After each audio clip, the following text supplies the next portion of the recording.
In this video, we'll have a look at how we work out the amount of profit to attribute to a particular customer in a banking calculation for customer lifetime value.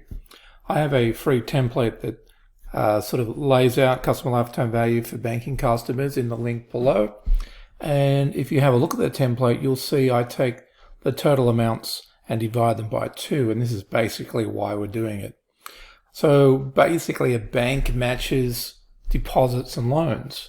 So we've got a customer here who basically puts in the bank, borrows from the bank $100,000, and this customer here has deposited $100,000.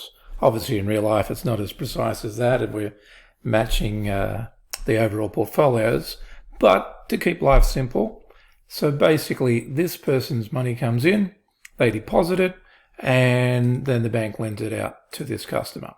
So basically it's the same transaction, it's the same $100,000, even though it's counted twice in the balance sheet in loans and deposits to obviously the balance.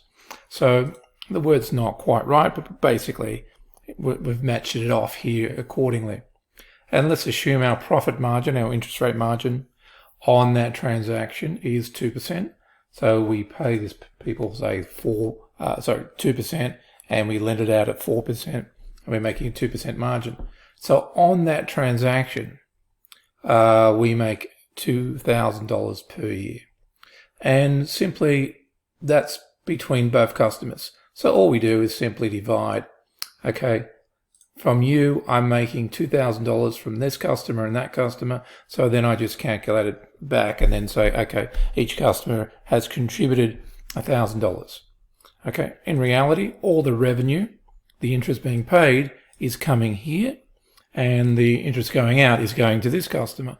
But without both customers, without this customer here who we pay the money out to, the interest out to, we cannot make any profits, because we'd have no money to lend.